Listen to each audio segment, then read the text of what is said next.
ರಾಜ್ಯಾದ್ಯಂತ ರೈತರಿಗೆ ಇದೀಗ ಒಂದು ಇಂಪಾರ್ಟೆಂಟ್ ಇನ್ಫಾರ್ಮೇಷನನ್ನು ಈ ವಿಡಿಯೋದಲ್ಲಿ ನಾವು ತಿಳ್ಕೊತಾ ಹೋಗೋಣ. ವಿಡಿಯೋವನ್ನು ಸ್ಟಾರ್ಟ್ ಮಾಡ್ತೀನಿ. ಅದಕ್ಕಿಂತ ಮೊದಲು ನೀವಿನ್ನೂ ನಮ್ಮ ಚಾನೆಲ್ಗೆ ಸಬ್ಸ್ಕ್ರೈಬ್ ಮಾಡ್ತಾ ಇದ್ರೆ ಈ ಕೂಡಲೇ ಚಾನೆಲ್ಗೆ ಸಬ್ಸ್ಕ್ರೈಬ್ ಮಾಡ್ಕೊಳ್ಳಿ ಮತ್ತು ಲೈಕ್ ಮಾಡಿ. ಸೊ ಈಗ ನಾವು ಇನ್ಫಾರ್ಮೇಷನನ್ನು ತಿಳ್ಕೊತಾ ಹೋಗೋಣ.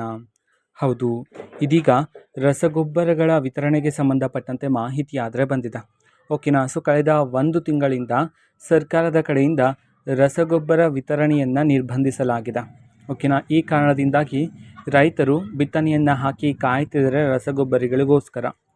ಓಕೆನಾ. ಸೊ ಸರ್ಕಾರದ ಕಡೆಯಿಂದ ನೀಡಿರ್ತಕ್ಕಂತಹ ಮಾಹಿತಿಯ ಪ್ರಕಾರ 1 ಎಕರೆಗೆ 1 ಚೀಲ ರಸಗೊಬ್ಬರವನ್ನು ನೀಡಲಾಗಿದೆ.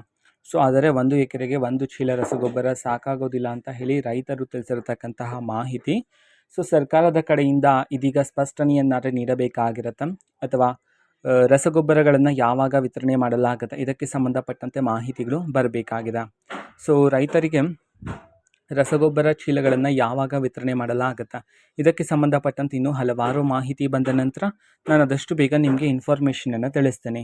ಅದಕ್ಕೋಸ್ಕರ ಚಾನಲ್ಗೆ ಸಬ್ಸ್ಕ್ರೈಬ್ ಮಾಡ್ಕೊಳ್ಳಿ. ಮತ್ತೀಗ ನಾವು ಫೇಸ್ಬುಕ್ಕಲ್ಲೂ ಸಹ ಇದೀಗ ವಿಡಿಯೋಸ್ಗಳನ್ನು ಅಪ್ಲೋಡ್ ಮಾಡ್ತಿದ್ದೀವಿ. ಫೇಸ್ಬುಕ್ ಚಾನಲ್ ಲಿಂಕನ್ನು ಡಿಸ್ಕ್ರಿಪ್ಷನ್ ಬಾಕ್ಸಲ್ಲಿ ಕೊಟ್ಟಿರ್ತಾನೆ, ಕ್ಲಿಕ್ ಮಾಡಿಬಿಟ್ಟು ಫಾಲೋ ಮಾಡಿ. ಓಕೆನಾ. So thank you, bye.